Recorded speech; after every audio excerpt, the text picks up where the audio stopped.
Assalamualaikum warahmatullahi wabarakatuh. Perkenalkan, nama saya Meita Melina Sutaman. Saya dari kelas semester 5 non-reg. Di sini saya akan merisum jawaban UTS saya, mata kuliah Otonomi Daerah dan Desentralisasi oleh Dr. Muhammad Randy Aridayani SHMH. Yang pertama, soal pertama yang A itu adalah pengertian dari pemerintahan daerah. Pemerintahan daerah merupakan kepala daerah sebagai unsur penyelenggaraan pemerintahan daerah, dan DPR menurut asas otonomi dan tugas pembantuan dengan prinsip otonomi seluas-luasnya dengan sistem dan prinsip NKRI dan sebagaimana yang dimaksud dalam Undang-Undang Republik Indonesia tahun 1945. Kalau pemerintah daerah itu sebagai unsur pemerintahan daerah yang memimpin pelaksanaan urusan pemerintahan yang menjadi kewenangan daerah otonom. Lalu ada urusan pemerintahan.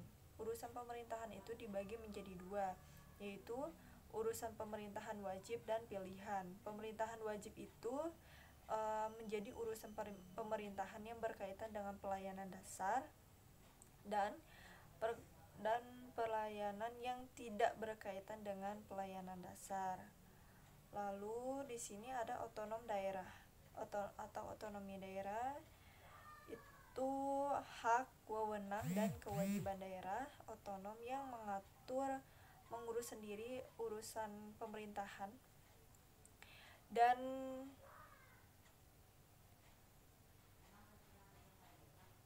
atas kepentingan masyarakat setempat yang sesuai dengan peraturan perundang-undangan. Lalu di sini ada desentralisasi. Desentralisasi ini adalah penyerahan kekuasaan pemerintahan oleh pemerintah pusat kepada daerah otonom berdasarkan asas otonomi.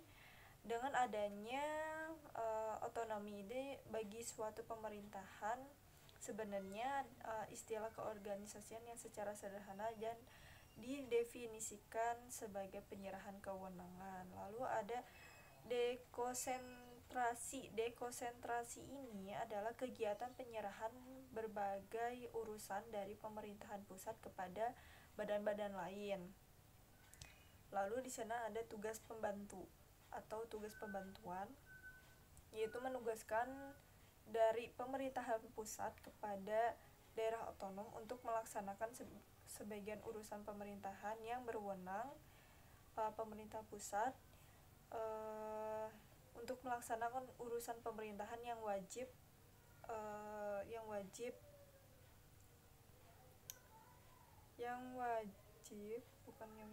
menjadi dalam pembangunan di daerah yang pembangunan di daerah agar keterbatasan jangkauan aparatur pemerintah pusat.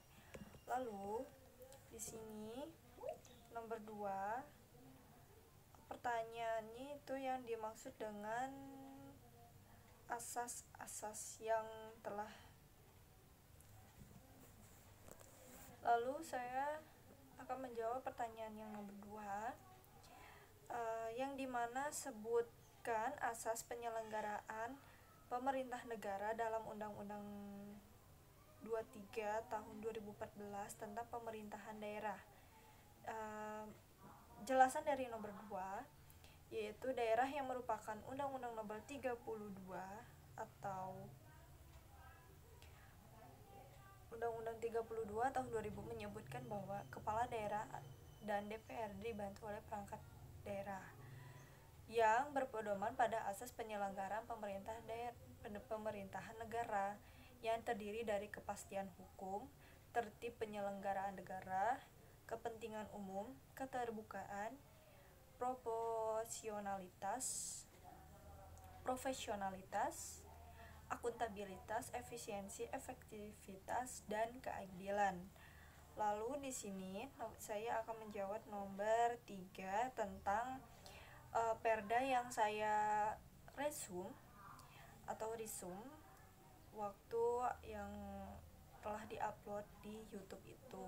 Saya menganalisis Perda Kabupaten Cianjur nomor 2 tahun 2017 tentang tenaga asing, yang dimana menurut pendapat saya tenaga asing ini perlu adanya perhatian lagi dari pemerintah Kabupaten Cianjur agar karena masih banyak pekerja-pekerja tenaga asing ini yang masih ilegal dan belum mempunyai izin yang sesuai dengan prosedurnya. Lalu di sini saya akan menjawab nomor 4. Saya merisum buku dari SD Marbum yang berjudul Asas-asas Umum Pemerintahan yang Layak di Indonesia. Menurut pendapat saya, asas-asas ini dijadikan dasar dan tata cara dalam penyelenggaraan pemerintahan yang layak, yang dengan cara demikian penyelenggaraan pemerintahan itu menjadi baik, sopan, adil, dan terhormat.